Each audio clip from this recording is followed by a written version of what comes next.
Assalamualaikum warahmatullahi wabarakatuh. Hamdan wa syukran lillah, amma ba'd.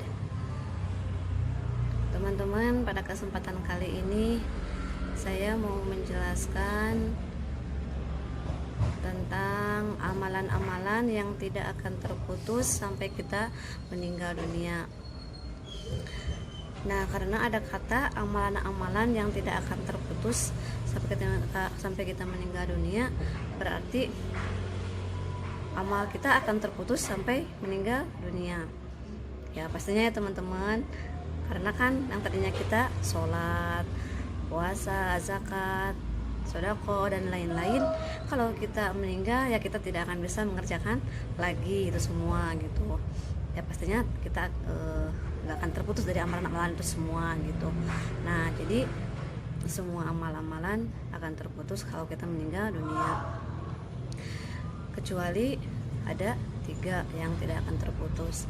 Ada hadis yang mengatakan iza mata ibnu adama in qata'a amaluhu illa min salasin shadaqatin jariyatin aw ilmin yuntafa'u bihi aw waladin sholihin yad'u lahu.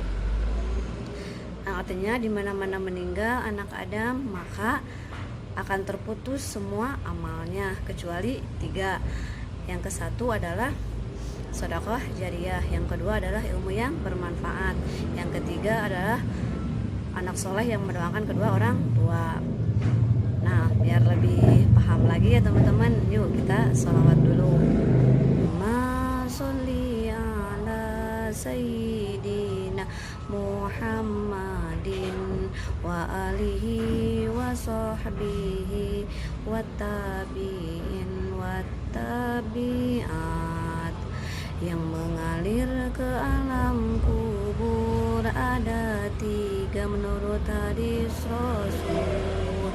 1 sedekah jariyah dan juga ikhlas karena Allah. 2 ilmu yang bermanfaat dan juga dialog manfaat. 3 punya anak soleh yang mendoakan kedua orang tua. Nah, jadi itu semua ya teman-teman, semuanya amalan-amalan yang tidak akan terputus walaupun kita meninggal dunia, yaitu ada 3. Yang ke-1 adalah sedekah jariyah. Sedekah jariyah seperti kita semasa hidup, semasa kita di dunia, kita selalu istiqomah sedekah, mau itu ke fakir miskin, mau itu ke anak yatim, mau itu ke yang membangun madrasah, membangun masjid. Nah, itu nanti pahalanya akan mengalir kepada kita kalau kita meninggal. Nah, karena teman-teman masih banyak lagi ya keterangan-keterangan tentang sedekah, begitu manfaatnya bersedekah gitu. Ada keterangan juga sedekah itu tadfa'u bala, sedekah itu menolak kepada maaf teman-teman, sedekah itu adalah menolak kepada balai gitu, kepada bencana. Nah, karena misalkan masjidin kita, tapi nauzubillah ya, misalkan pada hari apa kita itu jatuh dari motor. Nah, karena waktu itu kita bersedekah gitu, nah bisa juga Allah angkat kembali gitu, gak akan jadikan musibah itu ditibankan kepada orang itu, misalkan karena kamu melaksanakan sedekah seperti itu misalkan. Jadi Allah itu akan mengangkat kembali takdir yang udah ditentukan karena kita melaksanakan sedekah gitu. Itu juga bisa menolak bencana gitu. Nah, itu teman-teman diantaranya yang amalan-amalan yang tidak akan terputus sampai kita meninggal dunia. Nah, sebenarnya sih saya juga agak berat ya teman-teman kalau ngomongin masalah sedekah gitu. Sedekah kayak lebih beratnya itu kayak saya juga takutnya memang belum bisa gitu, boro-boro yang bagus gitu, yang jelek juga saya mungkin belum bisa bersedekah gitu. Jadi kayak cuma omdo gitu, om doang sedekah gitu. Tapi ya semoga aja dengan saya menjelaskan masalah sedekah, semoga saya juga lebih ditingkatkan lagi sedekahnya, bisa istiqomah dalam bersedekah dan lebih baik lagi gitu. Amin ya Allah ya Rabbal alamin. Nah, itu yang pertama ya teman-teman, sedekah jariyah. Yang kedua adalah ilmu yang bermanfaat. Kalau ilmu yang bermanfaat adalah ilmu yang kita amalkan dan dimanfaatkan lagi oleh orang gitu. Semisal contoh, saya mengajarkan anak saya mengajarkan surah Al-Fatihah sampai dia bisa dan bagus bacaannya. Terus dia mengamalkan sampai dia juga manfaatkan lagi ke orang lain, diamalkan lagi ke orang lain. Nah, nanti kalau saya meninggal, saya dapat pahala dari anak saya karena dia mengamalkannya itu yang saya kasih gitu, dan dia amalkan. Atau semisal contoh kayak anak saya juga udah diamalkan, dimanfaatkan lagi ke orang lain juga memanfaatkan lagi dari anak saya misalkan bacaan itu. Nah, nanti pahalanya akan, kalau anak saya meninggal, akan mengalir kepada anak saya. Nah, semoga ya teman-teman seperti itu ya, amin ya Allah ya Rabbal alamin. Nah, itu. Atau misalkan contoh, saya share masalah wudhu ke teman-teman, gimana sih wudhu lebih baiknya seperti apa gitu buat akhwat misalkan. Nah, itu teman-teman share lagi ke teman-teman gitu, kasih tahu ke temennya wudhu itu seperti ini. Nah, teman-teman amalkan, terus saya meninggal misalkan, saya insya Allah pahalanya sampai kepada saya. Terus misalkan teman-teman kalian yang kalian kasih tahu itu mengamalkan yang kalian kasih tahu, nanti juga kalau dia mengamalkan terus teman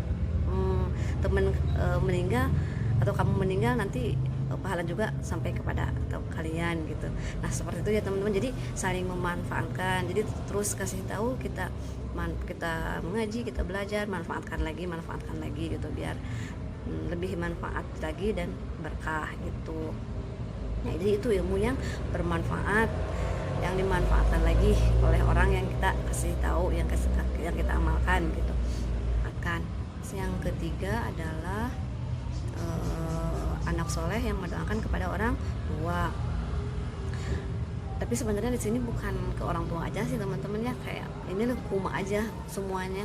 Karena semisal kita itu kan suka mendoakan ke minal muslimin wal muslimat wal mu'minina wal mu'minat al-ahya'i minhum wal amwat. Jadi kita itu semua muslimin muslimat udah kita doakan. Jadi bukan ke orang tua aja sih sebenarnya, gini ya, ini aja yang kita doakan, insya Allah dapat doa dari kita yang kita doakan. Cuma ya teman-teman, lebih baiknya kita lebih khusus juga kita mendoakan kepada orang tua, tapi bukan orang tua yang udah meninggal aja sih sebenarnya yang harus kasih doa ya teman-teman. Meskipun masih ada, itu lebih baik juga kita doa, itu baik juga kita doakan ya. Apalagi yang udah meninggal kan itu yang ditunggu-tunggu, apalagi kalau bukan doa dari kita sebagai anaknya gitu ya. Jadi kita itu minimal kalau misalkan punya orang tua yang udah meninggal, kita doakan sesering mungkin. Minimal kita kirim doa surah Al-Fatihah semampu kita, atau misalkan habis sholat kita bacakan surah Al-Fatihah kepada orang tua kita yang udah meninggal. Ini kalau misalkan kita gak ingat sama sekali, kalau misalkan udah meninggal kayak udah aja gak ada tanggung jawabnya, misalkan kita itu sebagai anaknya boro-boro misalkan kita ngasih yang lebih baik gitu, mendoakan juga enggak gitu. Makanya udah mah kita nggak bisa membalas kebaikan orang tua, ya udah tuh kita sering-sering mendoakan kepada beliau gitu yang udah meninggal. Nah teman-teman, apalagi kalau yang dekat ya ke makamnya, ke kuburannya, minimal kita seminggu sekali gitu berziarahnya, atau datang ke makamnya kita 2 minggu sekali, 3 minggu sekali, kalau gak bisa sebulan sekali kalau deket ya. Tapi kalau misalkan gak bisa 2 bulan sekali atau 3 bulan sekali dan seterusnya. Jangan sampai setahun sekali udah ini mah kayak gak inget aja gitu kepada orang tua kita yang udah meninggal. Padahal ya kalau misalkan kita tahu ya katanya gitu, sedih banget gitu orang tua kita yang kita nggak ingat kita sama sekali kepada mereka. Dia itu kayak sedih banget melihatnya gitu. karena memang kita gak bisa melihat ya. Kalau misalkan yakin aja teman-teman ya bahwa mereka itu akan bahwa doa kita akan sampai kepada beliau gitu yang udah meninggal. Kalau misalkan teman-teman gak percaya, bolehlah teman-teman dulu yang nyoba gitu, nyoba duluan gitu, nanti saya kirim doa biar percaya gitu. Enggak ya teman-teman, jadi cuma bercanda, cuma kan ya semoga aja, cuma ngingetin aja gitu, kita semua panjangkan umurnya dan selalu sehat, panjang umur, bisa dipakai beribadah kepada Allah Subhanahu wa taala, taat kepada Allah, dan semua aktivitas kita di dunia menjadi amal ibadah yang lebih baik gitu. Amin ya Allah ya robbal alamin. Jadi intinya ya teman-teman, yuk kita perbaiki apapun di dunia ini yang kita kerjakan, kita niatkan semua amal ibadah kita itu baik ya niatnya lillahi ta'ala, karena memang perintah Allah Subhanahu wa taala, benerin niatnya dan positif, harus selalu positif kita kepada Allah Subhanahu wa taala. Apapun yang Allah takdirkan kepada kita, kita kembalikan hanya kepada Allah Subhanahu wa taala. Nah, itu saja teman-teman ya untuk kesempatan kali ini. Mohon maaf kalau ada kekurangan dan kesalahan. Sekali lagi, saya bukan sok menggurui, sok menasehati dan sok-sok segalanya gitu. Cuma ini mah saling mengingatkan aja sesama orang-orang yang beriman, orang-orang Islam. Semoga kita selalu berkekuatan, diberi ketabahan dalam melaksanakan perintah Allah Subhanahu wa taala. Amin ya Allah ya rabbal alamin. Mohon maaf sekali lagi teman-teman kalau ada salah-salah kata. Terima kasih atas segala perhatiannya. Wa'alaikum minkum. Wassalamualaikum warahmatullahi wabarakatuh. Jangan lupa teman-teman subscribe, like, komen, dan share ke teman-teman sosial media yang kalian punya.